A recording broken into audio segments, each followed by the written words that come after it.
He stepped forward with full confidence, a smirk on his face, and said the one thing no one in the room dared to say. "You can't hurt me." The crowd went silent. All eyes turned toward Bruce Lee, waiting for a reaction, a warning, anything. But he didn't say a word. No anger, no fear, just silence. And somehow that silence felt heavier than any threat. Because in that moment, everyone realized something was about to happen. Something the man would regret for the rest of his life. Silence is often misunderstood as weakness, hesitation, or even fear. But in the presence of true mastery, silence becomes something far more powerful.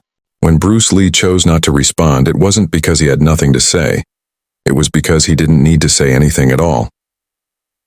In a world where most people rush to defend their pride with words, explanations, or loud reactions, his stillness created a different kind of pressure, one that words could never achieve.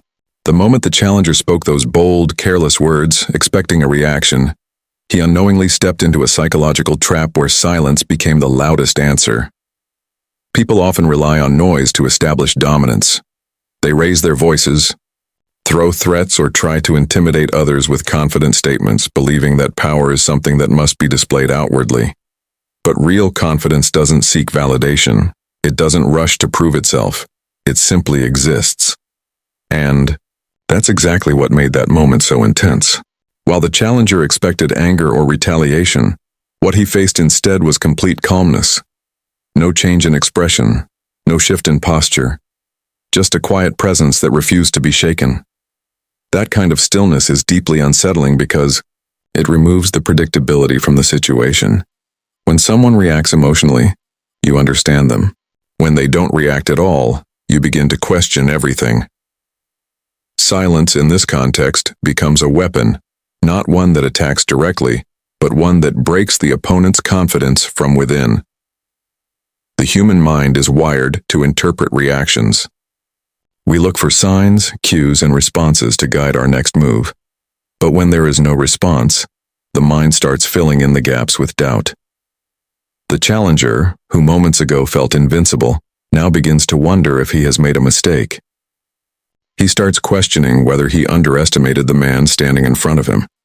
And that doubt, once planted, grows rapidly. It weakens focus, disrupts confidence, and shifts the balance of power without a single word being spoken. There is also a deeper level of discipline behind such silence. It takes immense control to not react when provoked. Most people are controlled by their emotions. A simple insult can trigger anger. A challenge can ignite ego, and suddenly they find themselves acting impulsively. But mastery lies in controlling those impulses. By remaining silent, he demonstrated complete control over himself. And when you have control over yourself, you automatically gain control over the situation, because now, the other person is reacting, overthinking, and emotionally invested, while you remain steady and unaffected. This kind of presence creates an invisible pressure that is hard to describe but impossible to ignore. The room itself begins to feel different. The energy shifts. What started as a bold challenge now feels like a mistake waiting to unfold. The challenger may not fully understand why, but something inside him senses the imbalance. It's no longer just a physical confrontation. It has become psychological, and in that space, silence dominates. It forces the opponent to confront not just the person in front of him, but his own fear, his own uncertainty, and his own lack of control. Another powerful aspect of silence is that it redirects attention entirely to action. Words can distract, delay, or even weaken the impact of what follows. But when there are no words, every movement becomes more meaningful. Every step carries weight. Every second feels longer. The absence of speech builds tension, and that tension amplifies whatever happens next. It's like the calm before a storm, where everything feels still, but you know something powerful is about to happen, and that anticipation alone can shake even the most confident individual. Silence also reflects a deep understanding of one's own abilities. When someone knows exactly what they are capable of, they don't feel the need to announce it. They don't waste energy proving themselves through talk. Instead, they conserve that energy for the moment it truly matters. This is what separates amateurs from masters. Amateurs talk about what they will do. Masters simply do it. And in that moment of silence, that distinction becomes clear. The challenger spoke to assert dominance, but the silence he received in return revealed a level of confidence far beyond his understanding. There is also an element of unpredictability that makes silence so effective. When someone talks, they reveal their thoughts, their intentions, and sometimes even their weaknesses. But when they remain silent, they become unreadable. And unpredictability creates fear, because if you can't predict what someone will do, you can't prepare for it. The challenger, who expected a verbal exchange or at least some form of reaction, now finds himself facing an unknown. And that unknown is far more intimidating than any spoken threat. In many ways, silence strips away all illusions. It removes the drama, the noise, and the distractions, leaving only the truth of the situation. And the truth in this case is simple. One person is in complete control, and the other is not. The one who speaks is seeking validation, trying to establish dominance through external means. The one who remains silent already possesses that dominance internally. And that difference becomes painfully obvious as the moment unfolds. What makes this even more powerful is that silence cannot be challenged in the same way words can. If someone says something, you can argue, respond, or counter it. But how do you respond to silence? How do you argue with someone who hasn't said anything? It leaves the challenger with nothing to attack, nothing to defend against, and nowhere to direct his energy. And that creates frustration, which further disrupts his focus. Over time, this kind of silence has become a symbol of true strength, not the loud, aggressive kind that seeks attention, but the quiet, unshakable kind that commands respect without asking for it. It's a reminder that power doesn't always need to be visible or audible to be effective. Sometimes the strongest statement you can make is no statement at all. Arrogance has a way of distorting reality, making a person believe they are far more capable than they truly are. The challenger walked in with that exact mindset, fueled by confidence that hadn't been tested at the highest level. When he said, those words, "You can't hurt me," he wasn't just making a statement. He was revealing his entire perspective. In his mind, he had already measured the man in front of him and decided there was nothing to fear. But that judgment was built on assumption, not understanding. And that's where arrogance becomes dangerous, because it replaces awareness with illusion. Standing across from him was Bruce Lee, someone who didn't rely on appearances or words to define his ability. While the challenger focused on what he thought he knew, Bruce Lee existed in a completely different space, one shaped by discipline, experience, and a deep understanding of combat beyond surface-level confidence. The gap between them wasn't just physical skill, it was mental clarity. One saw the situation as simple and predictable, while the other saw everything as it truly was. Arrogance often comes from small victories. When someone wins repeatedly in limited environments, they begin to believe those wins represent absolute truth. The challenger may have defeated others before, may have built a reputation that reinforced his confidence, but those experiences created a false sense of security.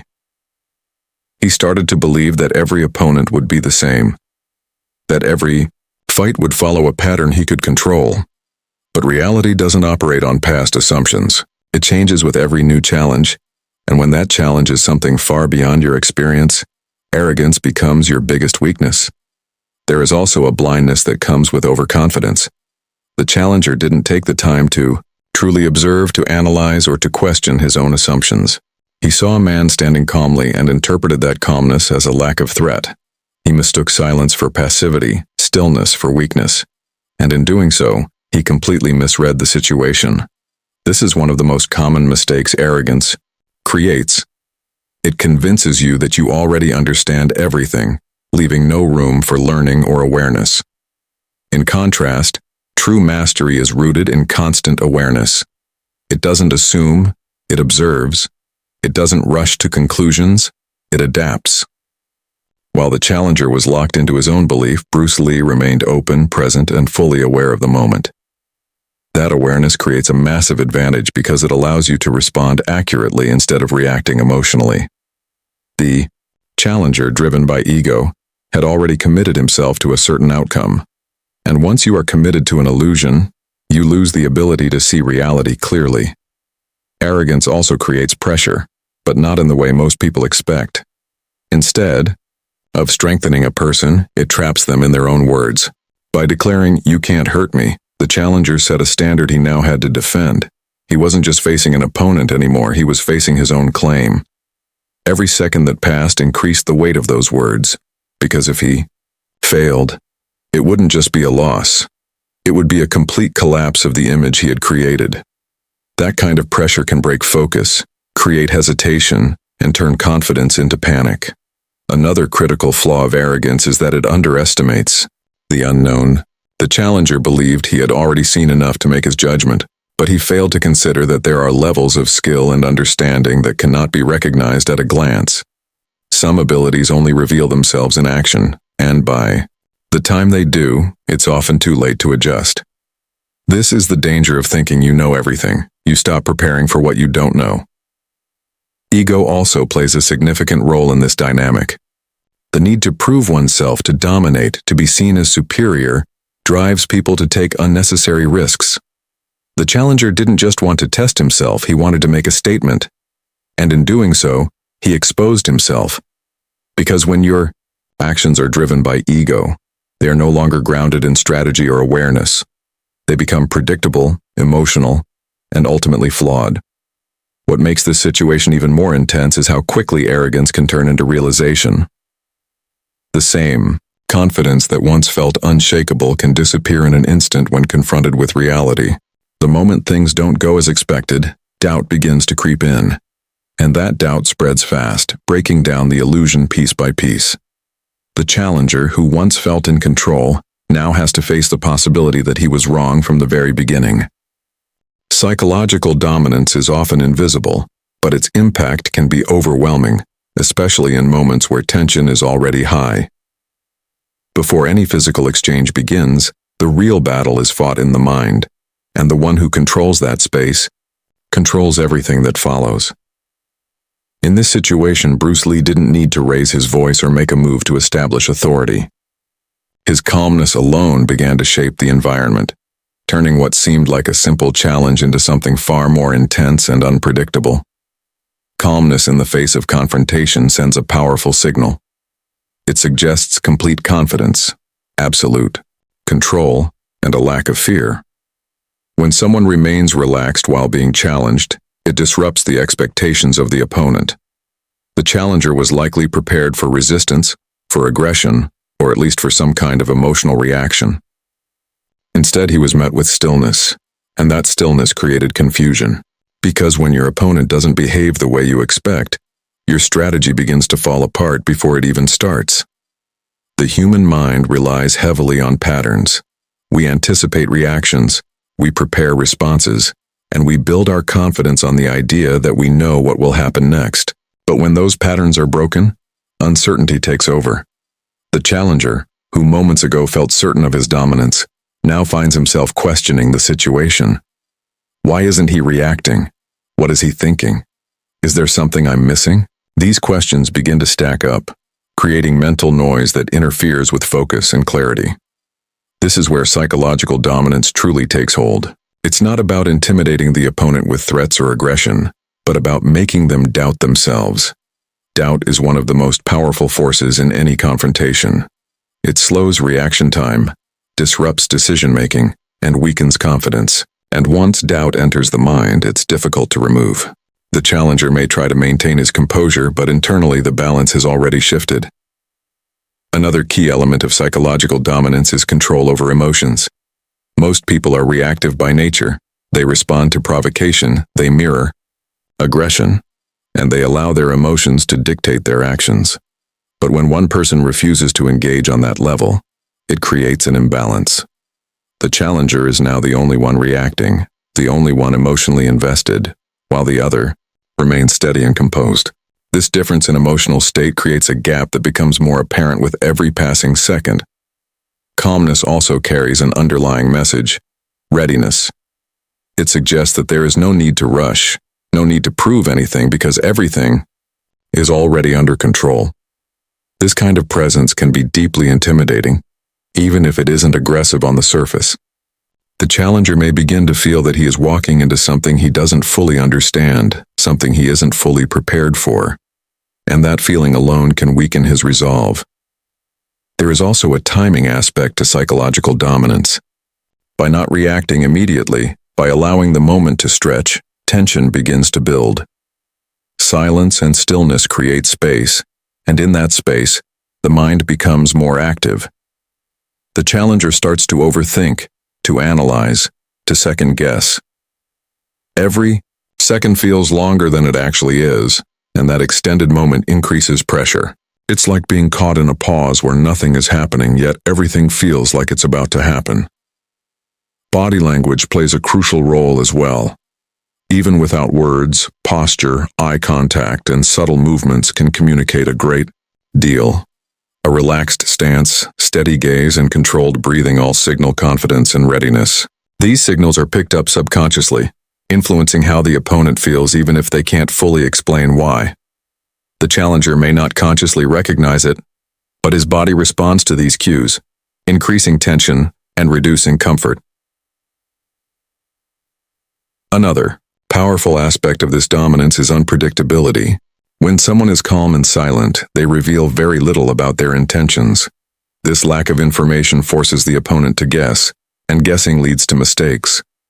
The challenger may hesitate, unsure of when or how to act, or he may act impulsively, trying to break the tension. Either way, he is no longer in control of his actions.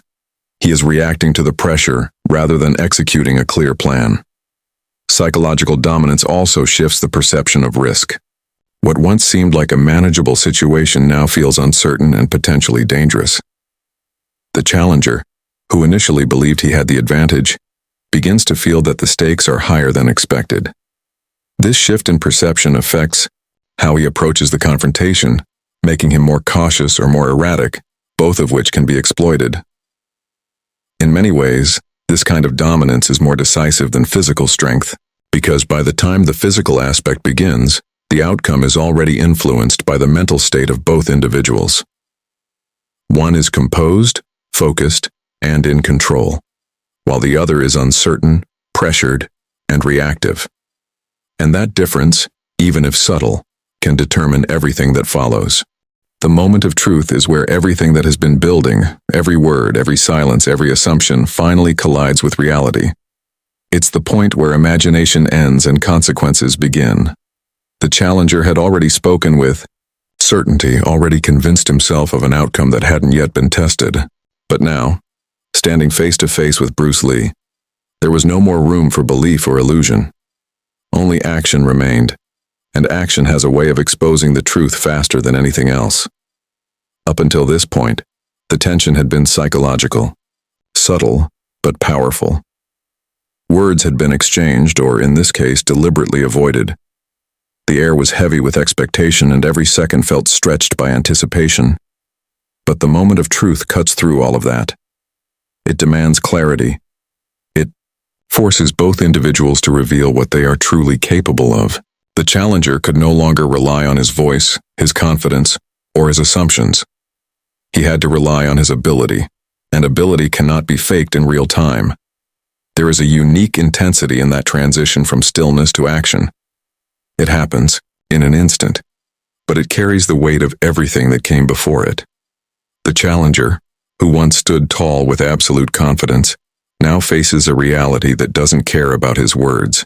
His body must respond, his instincts must guide him, and his preparation must prove itself. And in that split second, doubt, if it exists, becomes a critical weakness. For someone like Bruce Lee, this moment is not sudden or overwhelming. It is expected, prepared for, and fully embraced. There is no hesitation because there is no uncertainty.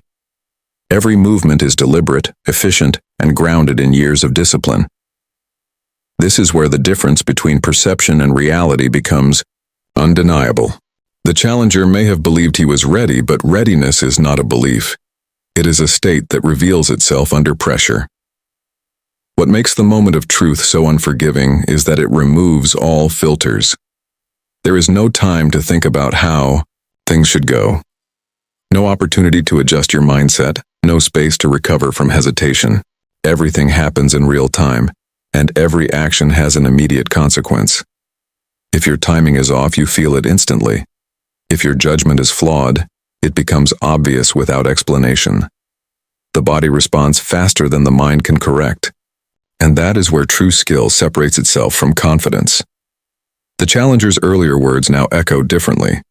What once sounded like strength now feels like a risk that has already been taken. Because when you make a bold claim, you set a standard that must be met. And in this moment, that standard is being tested with no room for compromise. The pressure is no longer external, it's internal, created by his own expectations and amplified by the reality unfolding in front of him. There is also a shift in control that becomes undeniable. Before the moment of truth, control can feel shared, uncertain, or even assumed. But once action begins, control becomes visible. It can be seen in movement, in timing, in the ability to dictate the pace of the interaction. One person begins to lead while the other struggles to keep up. And that shift happens quickly, often before the opponent fully realizes it. Another critical aspect of this moment is how it reveals instinct. Training and experience shape instinct, and instinct determines how you react when there is no time to think.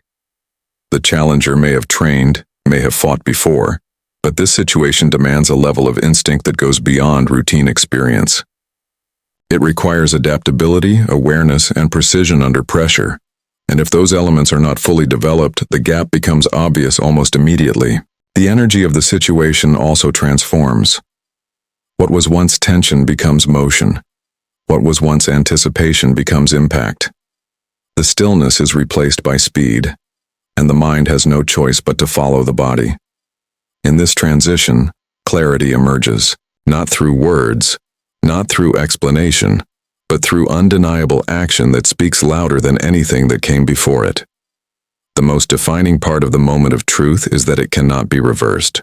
Once it begins, there is no going back to the safety of assumption or the comfort of confidence without proof. The outcome may unfold in seconds, but its impact lasts far longer. Because in those seconds, reality makes itself known in the clearest way possible.